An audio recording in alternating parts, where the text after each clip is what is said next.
안녕하세요. 분부중학교 3학년 학생 여러분, 현규쌤입니다. 이번 시간은 31강 1920년대 국내 민족운동 두 번째 시간입니다. 자, 여러분, 우리가 지금 일제강점기를 공부했죠. 자, 일제강점기 공부할 때는 틀이 있다 그랬어요. 제일 먼저 뭘 파악해야 됩니까? 그쵸. 내가 지금 공부하고 있는 내용이 일제강점기 전체에서도 어느 부분, 어느 시기의 내용인가 시기를 파악하라고 했죠. 일제강점기는 크게 몇 개의 시기로 쪼갤 수 있죠? 10년 단위로 3개, 1910년대, 1920년대, 1940년대 이렇게 3개의 시기로 쪼갤 수가 있죠. 그 중에서 우린 지금 어느 시기를 공부하고 있죠? 네, 1920년대를 공부하고 있습니다. 시기 파악했네요. 그죠? 자, 근데 우리가 이렇게 10년 단위, 일제강점기를 10년 단위로 10년 단위로 이렇게 3개의 시기로 구분할 수 있는 이유는 뭐라 그랬죠?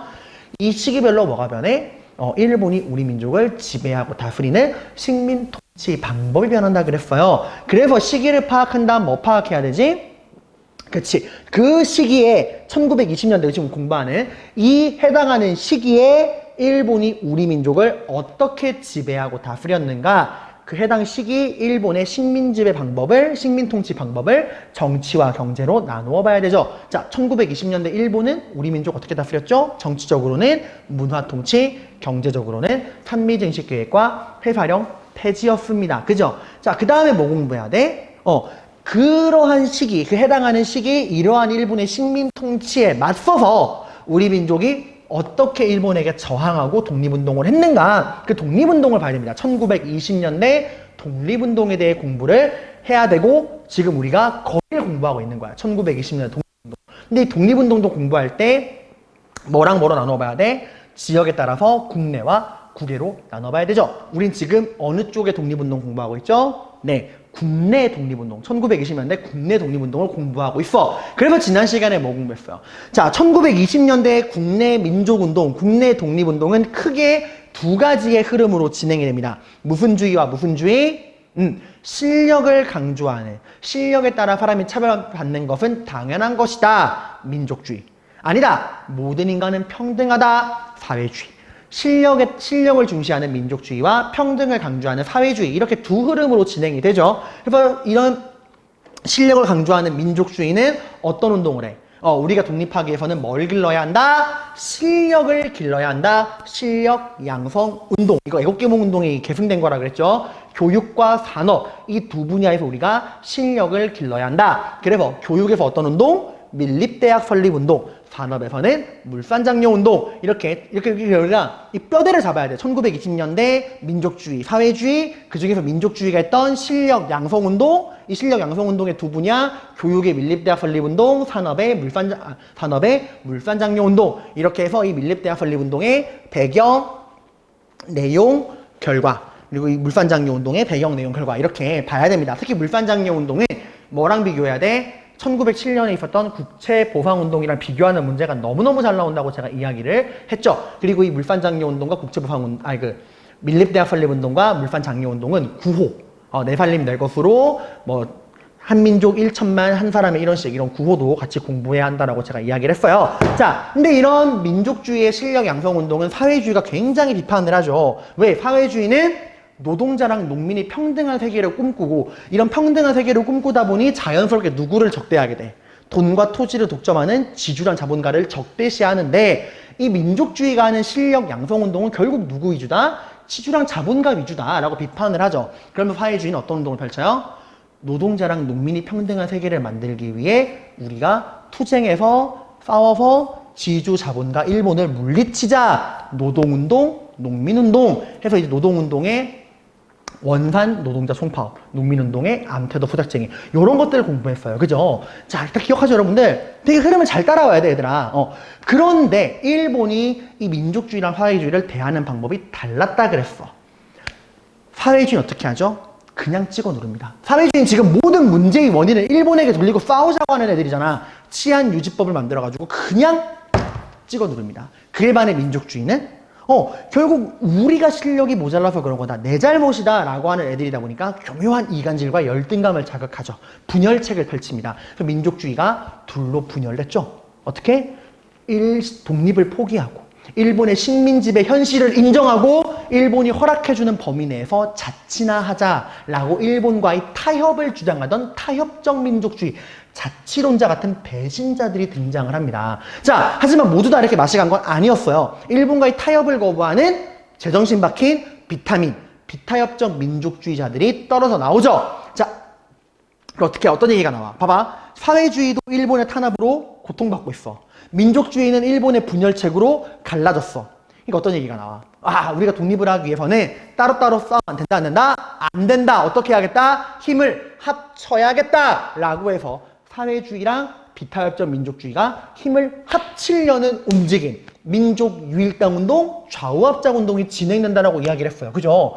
오늘은 이번 시간에 그런 움직임을 볼 거야. 이렇게 이제 일본의 탄압과 분열 이간책으로 힘들어하던 사회주의와 비타협적 민족주의 세력이 하나로 힘을 합쳐서 민족 유일당 운동을 전개해가는 이 과정을 살펴보도록 할 겁니다. 지금 여러분들 제가 이렇게 말한 거대로 뼈대를 세워가지고 이 내용을 정리할 줄 알아야 돼. 항상 여러분만의 지도를 만드셔야 됩니다. 개념을 구조화시켜야 돼요. 자, 그래서 프린트 38번. 프린트 38번이고 교과서는 64, 65페이지였네요. 쌤이 너무 흥분해가지고 이 프린트 번호랑 교과서도 이야기 안 하는 것 같아요. 프린트는 38번, 교과서는 64, 65쪽입니다.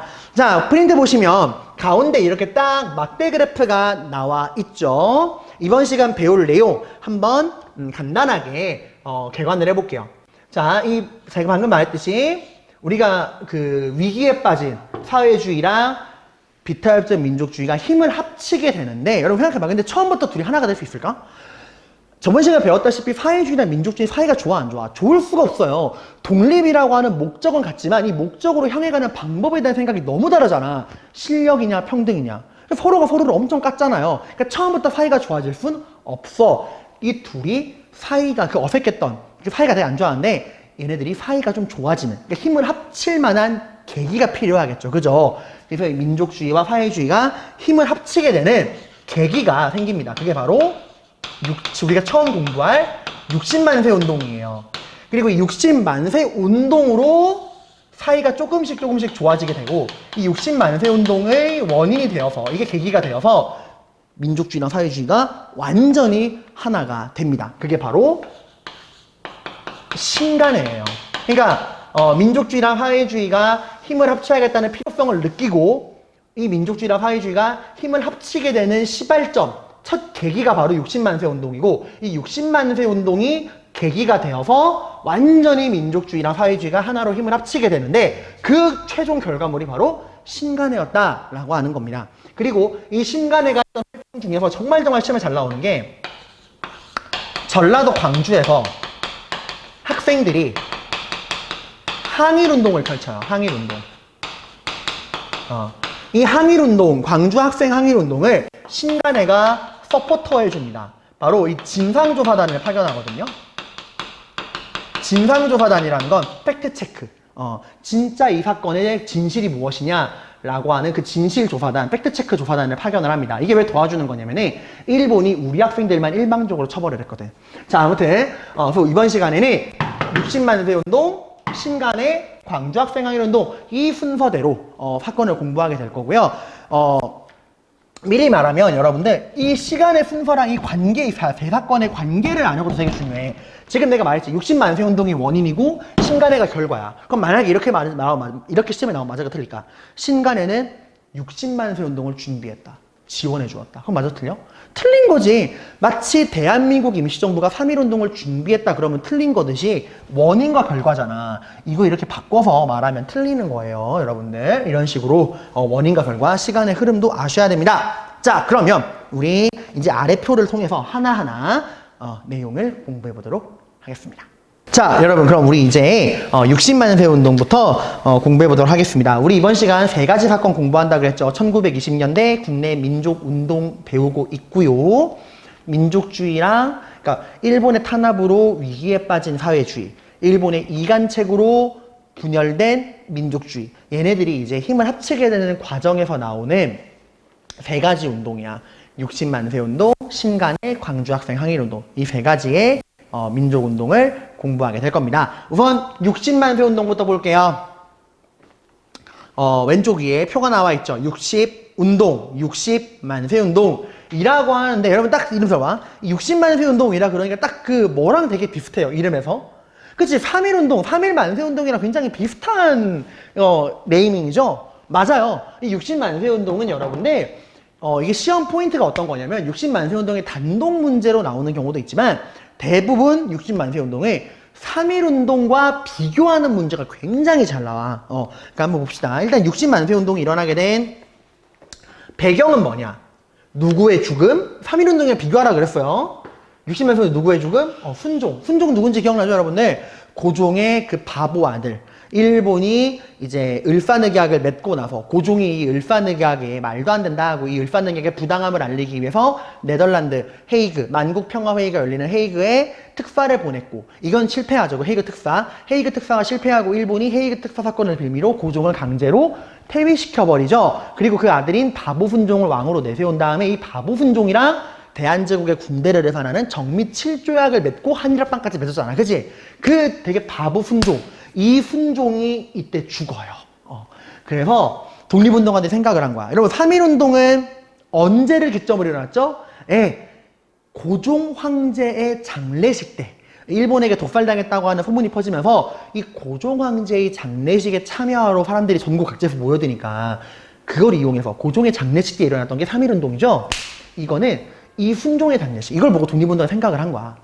3.1운동 때처럼 이때도 이제 어쨌건 황제의 장례식이니까 전국 각지에서 장례식에 참여하러 오는 사람들이 많이 모여들 거니까 고종의 장례식 때 3.1운동을 일으켰던 것처럼 순종의 장례식 때 우리가 다시 한번 어게인 3.1운동, 다시 한번 3.1운동 때처럼 대규모 민족운동을 일으켜보자라는 생각을 한 거야.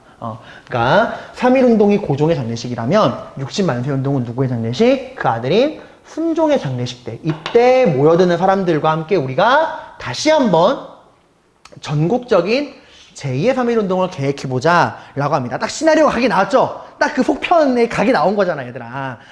그러니까 이건 누가 준비했냐? 여러분이 또 준비했어요. 항상 독립운동에 학생들이 빠질 수가 없습니다. 여러분들 학생들이 준비를 하고요. 또 누가 준비하냐? 1920년대 국내 독립운동을 이끌어가던 양대 세력 누구랑 누구? 민족주의랑 사회주의. 그동안 이 얘네들이 하나 되지 않았죠. 민족주의는 자기들 나름대로 실력 양성운동하고 사회주의는 자기들 나름대로 노동 농민운동을 하고 따로따로 움직였잖아. 근데 이때부터는 봐봐 전국적인 운동을 준비해야 한다 생각하니까 당시 위기에 빠진 민족주의랑 사회주의가 어떻게 한번 같이 해볼래? 이러면서 이제 이때 같이 힘을 합치게 됩니다. 같이 준비해요. 60만세 운동은 그 전에 민족운동이랑은 달라. 그 전에 이제 민족주의, 사회주의가 따로따로 했던 그런 거랑 다르게 민족주의랑 사회주의가 함께 이 운동을 준비합니다. 당시 이제 그 민족주의를 가끔 교과서나 문제집에 민족주의 대신에 천도교 세력이 준비했다라는 표현이 등장하기도 해요. 천도교는 동학 기억나죠, 여러분들? 동학농민운동. 그 동학의 이름을 바꾼 건데 당시 민족주의, 이 60만 운동을 준비한 민족주의 세력이 대부분이 천도교 신자였기 때문에 천도교가 준비했다라는 표현을 쓰기도 해요. 같은 말입니다. 자, 그리고 민족주의랑 누가? 사회주의가 함께 준비했다라는 거야. 사회주의가. 자, 여기서 여러분 3.1운동이랑 차이가 나옵니다. 3.1운동은 누가 준비했어? 3.1운동은 비슷해요. 학생들과 스스로를 민족대표 33인이라 부르던 지식인 계층들이 함께 준비했죠. 그죠? 이 민족대표 33인은 민족주의 계열이야. 근데 3.1운동에 누군 없어요. 3.1운동을 준비하는 과정에서 절대 누군 등장할 수 없죠? 사회주의는 등장할 수가 없죠. 왜? 사회주의는 언제 처음 들어왔어, 우리나라에? 1920년대에 들어왔잖아. 그러니까 3.1운동을 만약에 사회주의가 준비했다라 그러면 틀린 거야. 사회주의는 60만세 운동, 1920년대 등장한 이념이기 때문에 이 60만세 운동 때 등장을 합니다. 그러니까 3.1운동과의 차이는 누가 있고 없고 사회주의가 있고 없고야. 아무튼 60만세 운동을 누가 민족주의랑 사회주의가 함께 이 운동을 준비했다라고 하는 거예요. 3.1운동에는 없지만 사회주의가. 이해가죠, 여러분들? 사회주의가 있고 없고를 가지고 구분해야 됩니다. 자, 전개.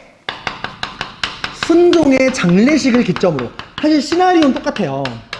근데 여러분들 영화 좀 좋아하는 친구들, 보통 여러분 영화가 시리즈 영화가 개봉하면은 이게 참 징크스인데 첫 편이 되게 재밌어. 와, 재밌다. 그 영화에 속편 나왔어. 속편이 그 원판의 기대치를 충족시키는 경우 별로 없죠. 시리즈 1이 재밌다 그래서 2가 상당히 재밌지 않죠. 보통 1이 재밌으면 2는 망해요, 보통. 왜? 따라가니까. 이때도 여러분들 시나리오는 똑같아. 3.1운동이랑 고종의 장례식, 순종의 장례식을 기점으로 주변에서 이제 만세를 외치면서 이 순종의 장례식을 계기로 만세 시위를 해보자라는 건데, 여러분 이 시나리오, 어떻게 보면 이 뻔한 시나리오를 일본이 예상을 못할까요? 일본은 3.1운동 때 완전 크게 당해봤잖아. 그래서 일본이 순종이 딱 죽었다 소식을 듣고서 이 새끼들 분명히 어게인 3.1운동을 계획할 거다.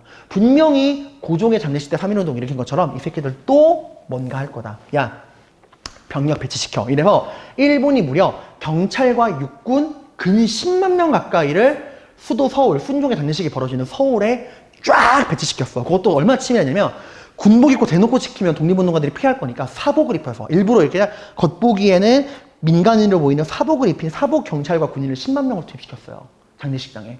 그리고 이제 독립운동가들이 대한독립 만세 외치자마자 사방에 숨어있던 경찰과 군인들이 튀어나와가지고 이 새끼들이 이래가지고 진압을 해버린 거야. 그래서 굉장히 좀 허무하게 끝났어요. 이건 사실상 순종의 장례식 때 만세 시위가 시작되자마자 이 3.1운동 때처럼 전국적 확산은 이루어지지 않아. 일본의 철저한 대비로 이루어지죠. 그러니까 어떻게 보면 좀 너무 뻔한 시나리오였던 거죠. 너무 뻔한 시나리오였던 겁니다. 다만 그럼 이런 60만세 운동을 우리가 왜 이게 중요하게 생각을 하느냐. 60만세 운동의 가장 중요한 의의는 무엇일까요? 제가 아까 설명할 때 엄청 강조했는데 3.1운동과의 차이점. 3.1운동 때는 누가 없었죠? 사회주의가 없었죠. 근데 이제 누가 등장해? 사회주의가 등장하지. 1920년대부터. 근데 그 전까지는 민족주의나 사회주의가 힘을 합친 적이 있나요? 없죠. 민족주의는 자기들 나름대로 실력 양성운동 벌이고 사회주의는 자기들 나름대로 노동 농민운동 벌였어.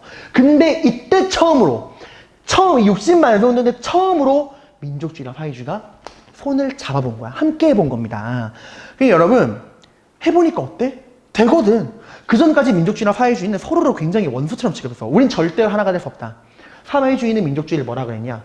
지주 자본가의 배만 불려주는 배불뚝이들. 민족주의 사회주의가 뭐라 그랬냐? 우리 민족이 똘똘 뭉쳐도 모자랄 판에 민족의 분열만을 획책하는 이간질주의자. 이런 식으로 서로 원색적인 비난만 했었는데 이때 힘을 합쳐보니까 되거든. 우리 하나가 될 수 있는 거였네? 라는 생각한 거야. 이게 어떤 의미냐면 여러분 올림픽이나 이럴 때 남북 단일팀 본 적 있어요?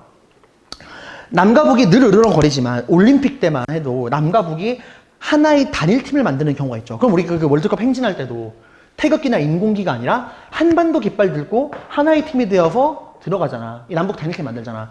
처음부터 단일팀 만들어져요? 아니죠.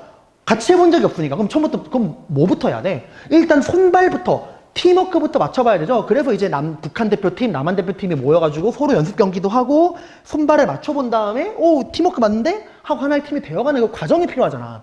이게 그 첫걸음인 거야. 연습 게임. 이건 한마디로 단일팀이 만들어지기 전에 연습 게임을 꼈다 생각하시면 됩니다. 그래서 이거의 가장 큰 의의는 민족주의랑 사회주의가 하나가 될 수 있는 그 민족 유일당 운동.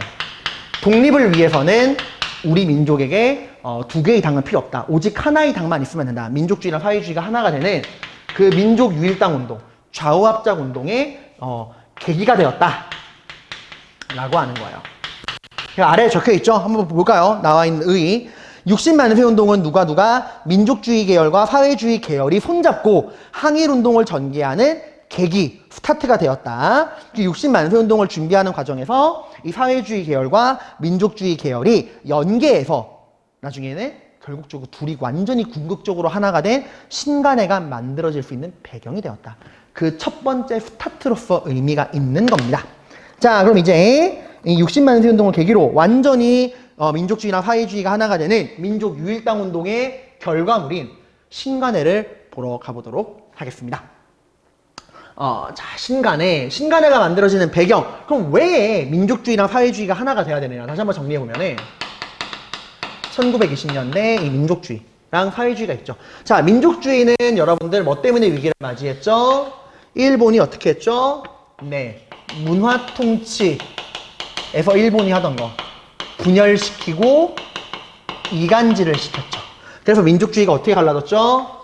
일본의 식민지배 인정하고 독립을 포기하고 일본이 허락해주는 범위 내에서 자치나 하자, 일본과 타협하자라 그러던 독립을 포기하는 친일파, 타협적 민족주의, 자치론자, 이를 우리가 자치론자라고 그러고요. 다른 말로는 기회만 엿보는 비겁한 놈들이라고 해서 기회주의라고 부릅니다. 자, 하지만 모두가 맛이 간 건 아니었죠. 일본과의 타협을 거부하고 절대로 독립을 포기할 순 없다. 우리의 목적은 독립이다. 일본과 타협할 수 없다. 라고 하던 타협적 민족주의로 분열됐죠. 어쨌든 민족주의는 힘이 약해진 거야. 발로 쪼개졌으니까. 그리고 사회주의는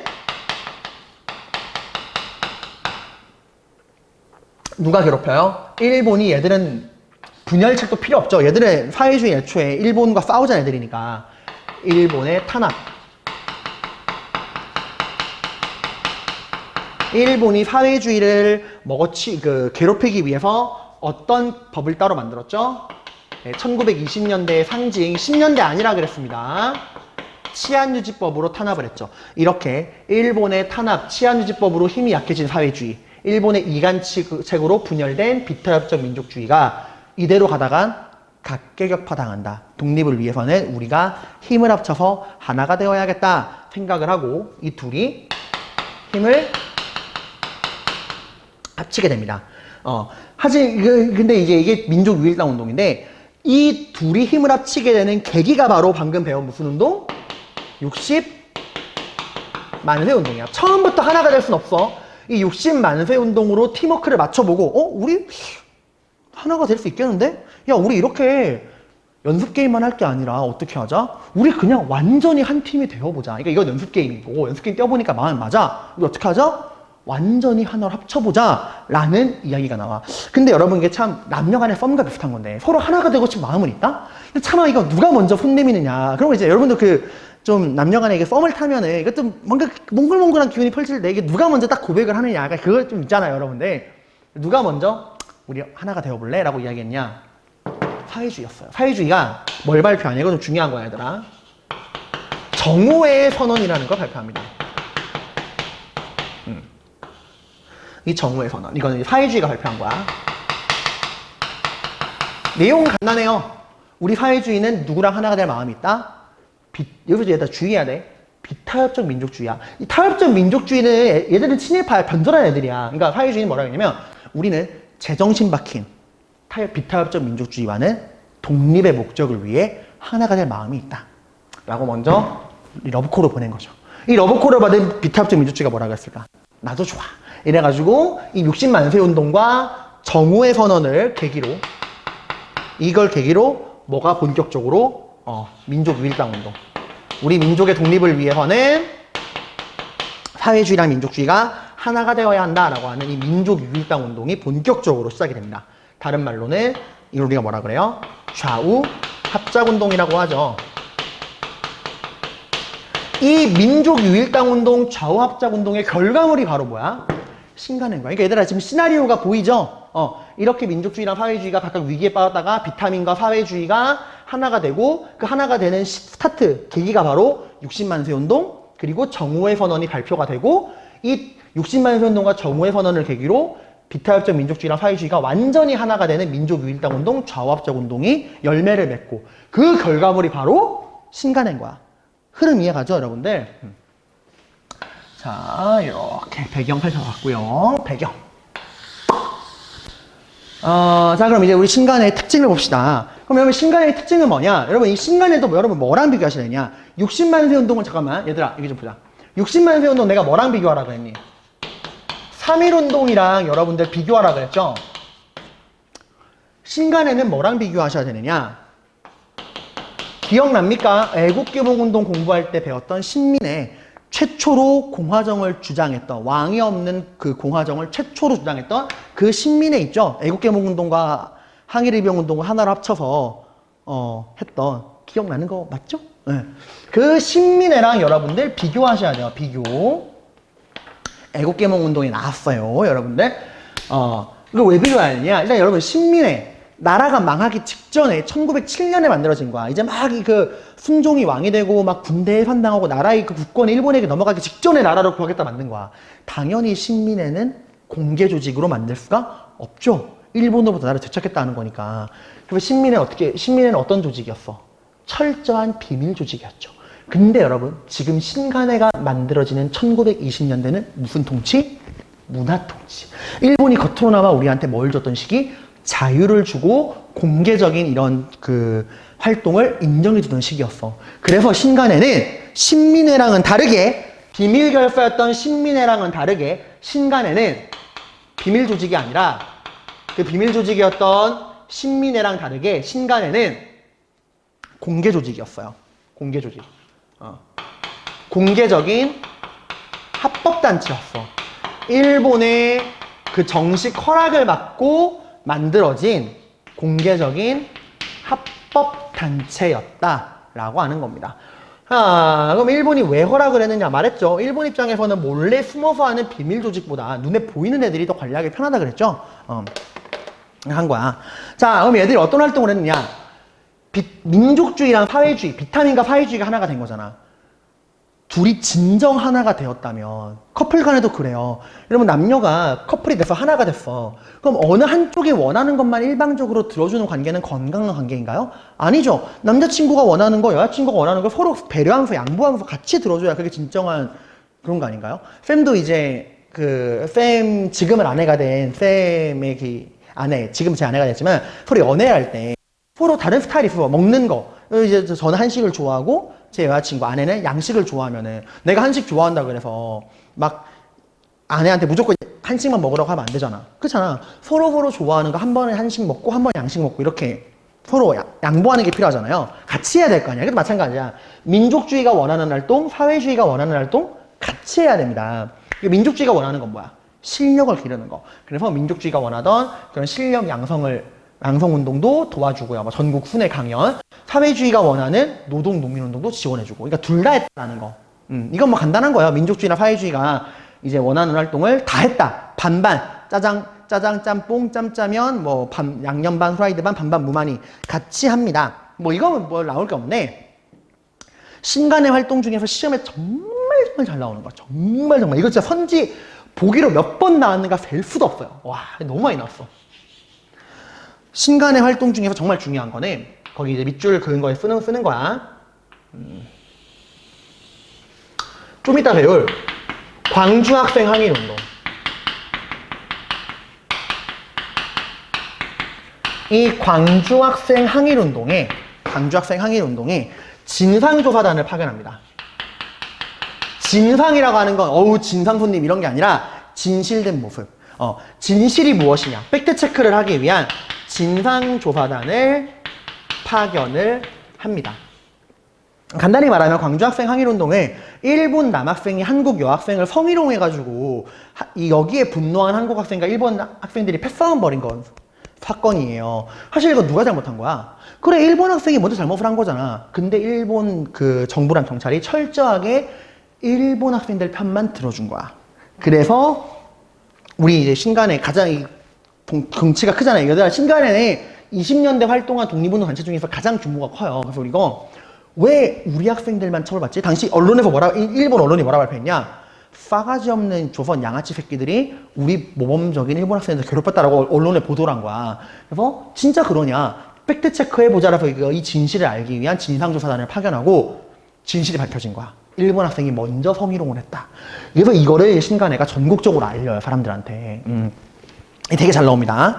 그리고 이때 여러분 봐봐. 사람들이 분노하겠지. 왜 우리 어린 학생들까지 일본에 의해서 차별을 받아야 되느냐 하고 온 국민적인 분노가 막 일어나요. 이걸 이용해서 신간회가 전국적인 독립운동을 한번 일으켜보자. 이 사람들의 이 끓어오르는 마음을 다시 한번 이용해보자 해서 거기다 좀 적어 얘들아. 이 광주학생 항일운동의 진상조사단을 파견한 이후에 전국적인 민중대회를 준비해요. 준비. 자, 준비했다는 말은 실제로 했다 못했다? 못했다는 거야. 여기서 일본의 계략이 나와. 일본이 왜 이 거대한 조직을, 사회주의랑 비탈적 민족주의가 하나가 된 이 거대한 조직을 공개적으로 허락했느냐. 이렇게 딱 눈에 보이는 데 있다가 선 넘으면 바로 때려잡으려고. 일본이 생각할 선을 넘은 거야. 이 새끼들이 전국적인 독립운동을 해가지고 이 전국적인 민중대회를 준비하니까 바로 이제 일본이 딱 경찰과 군인을 투입해서 이 지도부를 다 구속해버립니다. 그래서 이건 제가 OTL, 절망하고 있는 표정이죠. 전국적인 민중대회는 준비는 했지만 실행을 했다 못했다? 실행하지는 못했다 라고 하는 거예요. 이때 그러면 그 지도부들을 다 잡아들이거든요. 일본이 전국적인 민중대회를 이제 그 준비하던 신간의 지도부를 다 잡아들이는데 이때부터 맛이 가요. 그러니까 진짜 좀 투철한 독립의식을 가지고 있던 사람들은 다 감옥에 잡혀가고 그 다음으로 지도부가 되는 사람들은 서서히 일본에게 좀 타협적인 성향을 띠는 그런 타협적 민족주의자들이 슬그머니 여기로 들어와가지고 지도부 자리를 차지해. 그러니까 신간회가 어떻게 된 거야? 색깔이 변한 거지. 어느 순간 신간회가 되게 일본에 타협하는 단체로 좀 변해가는 거야. 그러니까 당연히 누가 불만이 생겨? 제정신 박힌 민족주의자나 사회주의자들이 불만이 생기겠죠. 이거 신간회가 조직 이상해졌다. 그래서 신간회 내부에서 갈등이 벌어집니다. 그래서 여러분은 그 프린트에는 이 표 활동 아래에 뭐라고 적혀 있어요? 해소라고 적혀 있죠. 전 자리가 없으니까 옆에다가 쓸게요. 해소. 여러분이 해소라는 말은 일단 알아두자. 해체가 아니야. 해소라는 말은. 일단 이거 좀 이따 설명할게요. 자, 이 해소. 신간회가 어떻게 해소가 되느냐. 일단 일본이 끊임없이 방해를 해요. 아까 내가 그 일본과 싸우자고 생각하는 그 제정신 박힌 지도부는 다 잡아갔다 그랬잖아. 그 다음에 어떻게 해서 타협적 민족주의자들이 이 신간으로 스며들 수 있었느냐. 일본이 적극적으로 밀어줬거든. 일본이 적극적으로 자기들의 말을 듣는 친일파 타협적 민족주의자들을 신간으로 계속 투입을 시키는 거야. 이런 일본의 그런 이간책, 방해 공작으로 인해서 신간회가 변질되고 이 지도부 간에 갈등이 벌어지는 거예요. 야, 신간회는 누가 하나가 된 단체야. 민족주의랑 사회주의가 하나가 된 단체였죠. 이 지도부, 민족주의랑 사회주의가 갈등이 벌어진 거야. 이때부터. 누가 불만이 생겼을까? 그래, 사회주의야. 이런 거죠. 에이, 남녀 간에도 싸움이 오르잖아. 오빠 변했어. 이러면 이제 처음이랑 달라. 변했어. 라는 말을 우리가 하잖아요. 사회주의가 말하는 거야. 너희 변했다. 이 전국적 민중대회가 실패하고서 지도부가 잡혀간 이후에 너희 민족주의자들은 어느 순간부터인가 타협적 민족주의자들로 변질되었다. 우리는 너희 같은 애들과 함께 할 수 없다. 라고 오빠 변했어. 라고 이제 이야기를 하는 거야. 그게 민족주의 안에서도 다 잡혀간 건 아니잖아. 남아있는 이 소수의 비타협적 민족주의자들이 아무리 그렇다 그래도 우리가 헤어질 수는 없지 않냐. 라고 이야기하는데 사회주의는 이렇게 변질된 관계 유지할 필요 있다 없다? 없다. 오빠 변했어. 우리 헤어져. 라고 이야기를 하는 거야. 이 비타민은 안 돼. 헤어지면 안 돼. 이러고 막 이랬는데 결국 이런 갈등 끝에 헤어지게 됩니다. 이 사회주의가 주장했던 게 바로 해소론이야. 해소론은 해체랑 다른 게 해체는 완전 끝이야. 남녀관계에서 여러분 해체는 뭐냐고 생각하면 이혼. 우리 완전히 쌩 까고 남이 되자. 이혼이 해체예요. 근데 얘들은 우리 완전히 남이 되자는 게 아니야. 해소는 뭐냐면 지금 우리가 좀 마음이 안 맞아서 마음이 좀 안 맞고 갈등이 벌어지니까 우리 잠깐만 생각할 시간을 가져. 오빠 우리 잠깐만 생각할 시간을 가지자. 각자 시간을 가지자 말하는 것처럼 잠깐만 헤어져 있자. 우리 잠깐만 거리를 두고 헤어져서 마음 좀 가라앉히고 마음 좀 가라앉으면 어떻게 하자? 먼 훗날 언젠간 다시 재결합하자. 라는 게 해소예요. 그러니까 해체가 이혼이라면 해소는 별거야. 먼 훗날 다시 만날 거를 전제로 하고 잠깐 헤어지자라고 이야기를 한 거야. 근데 여러분 알죠? 이렇게 헤어진 커플이 만나는 경우는 없어요. 한번 헤어지면 끝이야 얘들아. 남녀 관계는. 근데 사회주의는 지금 너희가 좀 변질됐으니까 잠깐 우리 헤어지고 너희가 순수성을 회복하면은 나중에 다시 만나 라고 해서 결국에 신간에는 먼 훗날 다시 만날 거를 기약하고서 사회주의랑 민족주의가 헤어지게 됩니다. 하지만 만나는 일은 있을까 없을까? 다시 못 만나요. 아무튼 근데 이렇게 했나? 자, 의는 거기 나오죠. 민족주의랑 사회주의 계열이 통합한 최대 규모의 합법적인 항일 단체다. 여기 제가 안 적을게요. 프린트 적혀 있으니까. 민족주의, 사회주의가 통합한 최대 규모의 공개 조직이었다. 라고 하는 거. 자, 그래서 우리가 여러분들, 자, 이렇게 봤습니다. 자, 여러분, 우리 60만세 운동과 신간회에 대해서 살펴봤는데, 한번 정리하면, 60만세 운동은 3.1운동과 비교해서 배경, 주도 선계, 순종의 장례식, 사회주의가 민족주의를 함께 했다는 거, 이런 것도 보시고, 전국적 확산은 안 됐다. 민족 유일당 운동에 영향을 주었다. 신간회의 이런 배경, 특징, 활동 내용, 특히 제가 이 노란색으로 칠한 거 중심으로 해서 내용을 정리해 보셔야 합니다. 자, 여러분, 그럼 우리 이제 신간회가 진상조사단을 파견했던 광주학생 항일운동에 대해 살펴볼게요. 자, 일단 광주학생 항일운동은 이름에서 알 수 있듯이 어디서 일어난 거야? 광주. 전라도 광주에서 누가 학생들이 무엇을? 항일. 일본에 저항하는 항일운동을 펼쳤다는 거야. 얘들아, 학생의 본분은 뭐죠? 그죠? 학교 다니고 공부하는 거예요. 그럼 공부해야 되는 학생들이 왜 일본에 저항하는 항일운동을 펼쳤을까? 왜 하라는 공부는 안 하고 일본과 싸울까? 왜? 일본에 대한 불만이 그만큼 많이 쌓여 있었으니까 라는 거야. 이유 없는 그런 행동은 없잖아요. 그럼 학생들은 왜? 뭐가 그렇게 불만이었길래 하라는 공부는 안 하고 거리로 뛰어나와서 일본과 싸우느냐? 무엇이 학생들을 거리로 나오게 했느냐? 그 배경에 대해서 살펴보도록 할게요. 일단 1920년대 여러분 문화통치 시기입니다. 일본은 겉으로는 말했어요. 이제 더 이상 교육차별, 민족차별 하지 않겠다. 너희 조선인들도 우리 일본인과 동등하게 평등한 입장에서 교육을 받을 수 있도록 교육의 기회를 확대할 것이고 고등교육의 기회를 제공할 것이다 라고 말은 했죠. 근데 진짜 그랬나요? 정말 차별하지 않고서 조선인들에게도 일본과 동등한 수준 높은 고등교육의 기회를 제공했나요? 아니었죠, 여러분들. 여전히 교육차별, 민족차별 여전했고요. 우리나라 학생들은 고등교육의 기회를 제공받지 못하고 학교에서 배우는 내용은 어떤 내용이야? 일본의 식민지배를 합리화하는 내용. 너희 조선인은 개빠가살이 열등한 민족이야.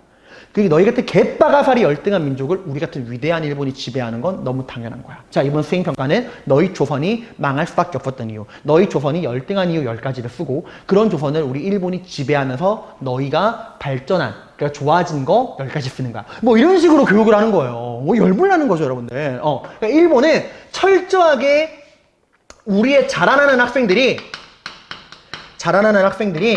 일본의 식민 지배에 순응하는 어리석은 학생들이 되기를 원했어. 그런 목적 아래서 교육차별과 여전히 문화통치 시기에 안 그런 척 하면서도 일본의 식민지 교육 정책은 철저한 우민화 교육이었어. 우리나라 사람들을 바보로 만드는 우민화 교육이었어요. 식민 지배를 합리화하는 교육. 여러분, 이때 대표적인 어떤 게 있었냐면은 당시 우리나라 학생들 수학여행 갈 때 어디로 갔는지 알아요? 오늘날에는 여러분 코로나 때문에 못 가지만 수학여행을 이 당시 학생들은 일본으로 갔다 얘들아. 야, 이 시대에 1920년대 이 시대에 일본으로 수학여행 갔어. 심지어 일본이 돈 다 대준 거야. 데리고 간 거야. 왜? 우리나라 학생들 정말 잘 대해주기 위해서? 아닌 거예요. 조선과 일본 어디가 잘 살죠? 일본이 훨씬 잘 살죠. 그리고 수학여행을 주로 어디로 가냐? 일본의 대도시, 도쿄, 오사카 같은 대도시로만 데려가는 거야. 왜? 보여주고 싶어서. 봐라! 너희 조선이 그렇게 개찌질하게 가난하게 활동한 우리 일본이 얼마나 발전했는가 너희 눈으로 보아라. 해서 조선인들의 열등감을 자극하고 기를 죽이려고 데리고 온 거야. 그런데 이걸 보고 여러분의 선배들은 와, 일본 진짜 잘 산다. 우린 이렇게 개빠가살이 가난한 민족인데 역시 우리가 일본의 식민지가 되는 건 당연한 거야 라고 생각했을까? 아니에요. 대단한 게 학생들이 문제의식을 가진 거야. 와, 일본 잘 산다. 이 새끼들은 왜 이렇게 잘 살지? 우리한테서 얼마나 삥을 뜯어가면, 우리를 얼마나 가혹하게 식민지배했으면 조선이 이렇게 못 살 동안 일본이 이렇게 잘 살지? 야, 진짜 우리 많이 뜯어갔구나 라는 식으로 해석을 해버리니까 학생들이 반항심만 더 키워서 오는 거예요. 그래서 일본이 나중에 가면은 수학여행 안 데려가봤자 효과만 나니까. 그 정도 학생들이 끼어있었다는 거야. 자, 아무튼 우리나라 학생들은 일본의 이런 차별적인 식민지 교육에 굉장히 불만이 많았어. 학교에서도 엄청 차별했어요. 같이 지각을 해도 일본 학생이 지각하면 다나카상 지각하면 안 되데스 이러는데 조선 학생이 지각하면 이 새끼야 이러고 싸대기 날아가고 막 되게 심했거든. 결정적으로 조선 학생들의 분노를 표출시킨 사건이 있습니다. 여러분, 오늘날 여러분 학교 오실 때 어떻게 옵니까? 다 걸어오죠. 여러분 대부분 다 걸어서 5분, 10분 거리에 있더라고, 얘들아. 많아봤자 30분이죠? 그럼 뭐 버스 타고 오면 그만이잖아. 근데 그 당시에는 학교가 많이 없어요. 그러니까 학교로 올 때 걸어가는 건 말도 안 돼. 일단 대중교통을 이용해야 되는데 버스도 안 돼. 너무 멀어서. 기본적으로 이때는 기차를 타고 통학을 해야 됐어요. 학교가 너무 멀어가지고. 자, 그래서 그 당시 여러분 전라도에 나주 아십니까? 배로 유명한 곳이죠. 이 나주역에서 여러분들 이제 기차를 타고 통학하던 일본과 조선 학생들이 이제 시비가 붙어요. 일본 학생과 조선 학생들이 시비가 붙어. 이제 왜 그러면 시비가 붙느냐? 자, 여러분, 이 얘기 좀 해야 돼요. 되게 재밌는 얘기야. 봐봐. 그 이제 광주에 있는 학교로 가는 그 통학 기차 안에 일본 학생과 조선 학생이 같이 타고 있잖아요. 분위기가 당연히 쌀벌하겠죠. 서로 이제 으르렁거리고 있을 거 아니에요. 일본 학생은 조선 학생들 조선인이라고 무시할 거고, 조선 학생들은 일본 학생 쪽발이라고 할 거고, 그 험악한 분위기일 거 아니에요. 근데 이게 참 영화 같은 스토리인데, 여러분 영화에는 항상 여주인공, 악당, 남주인공이 등장을 하죠. 이 학교로 가는 이 통학 기차 안에 이 미모의 여주인공이 타고 있습니다. 이 여주인공의 이름은 박기옥이라는 여학생이었어요. 눈망울도 크고 이렇게 똥똥. 자, 근데 아무튼 이 박기옥 양이 있었는데 이 여주인공이 있으면 항상 여주인공을 괴롭히는 악당이 등장을 하죠. 이 박기옥에게 시비를 거는 악당이 등장을 합니다. 악당처럼 좀 그려볼게요. 최대한 이 험상궂은 악당처럼. 이 악당의 이름은 후쿠다입니다. 이 후쿠다가 박기옥에게 어떻게 시비를 거냐? 여러분 조선 여학생들의 헤어스타일은 어땠을까요? 지금이랑 달라요. 여러분 댕기머리라고 아시나요? 이렇게 땅땅땅 땅은 댕기머리 있잖아. 이 박기옥도 조선 학생들의 전통적인 헤어스타일인 댕기머리라고 했어요.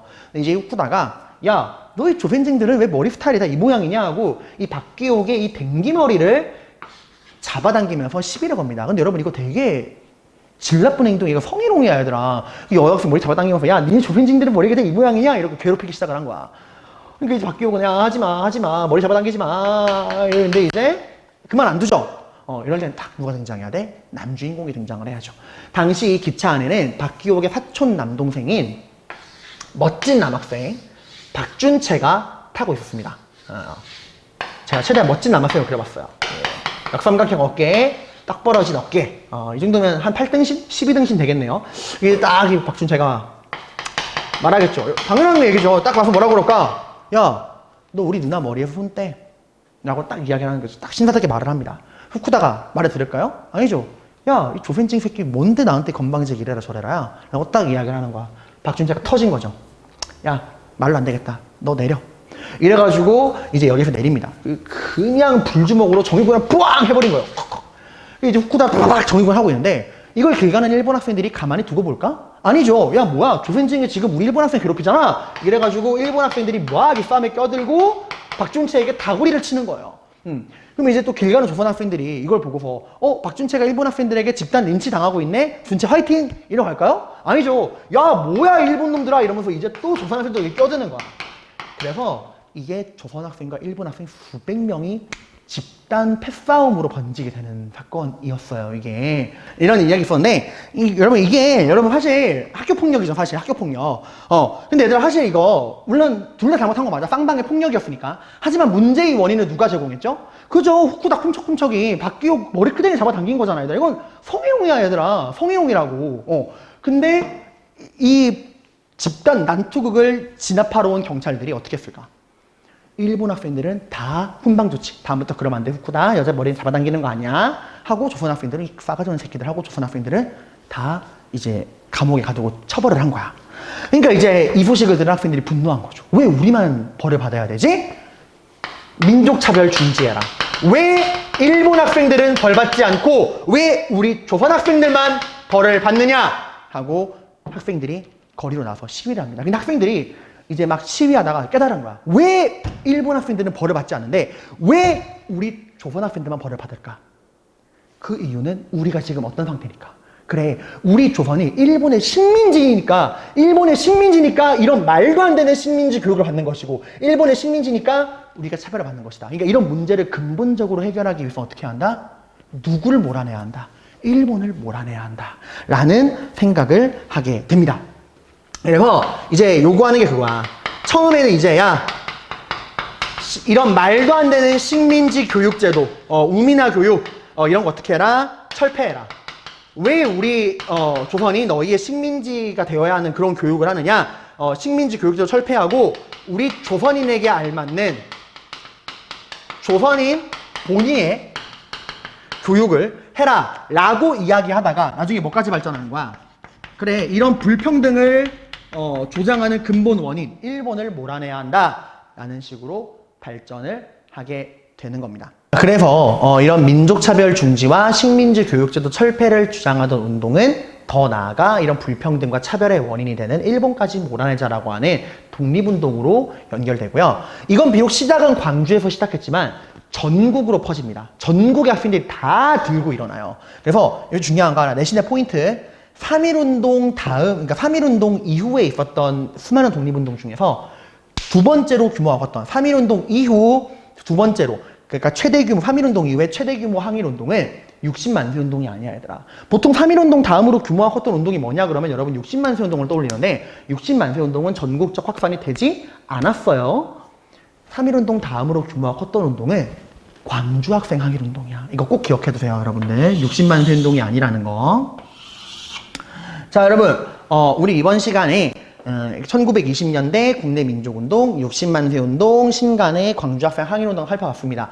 60만 세 운동은 뭐랑 비교해라? 3.1운동이랑 비교해라. 3.1운동은 고종의 장례식, 60만 세 운동 순종의 장례식, 3.1운동은 학생과 민족주의, 60만 세 운동은 여기에 누구까지? 사회주의 세력까지 가담했다. 3.1운동에 사회주의 없었다는 거. 그리고 신간에는 신민회랑 비교해라. 신민회는 비밀결사, 신간에는 공개조직. 그리고 신민회는 항일의병운동과 애국개몽운동을 같이 했고 신간에는 민족주의랑 사회주의가 힘을 합친 민족유일당운동의 결과물이었다. 이런 것까지 해서 기억하시고 이 광주학생 항일운동은 신간회가 진상조사단을 파견했다. 그리고 3.1운동 이후에 최대 규모였다 정도만 확실하게 기억해 두시면 됩니다. 긴 시간 고생 많으셨습니다.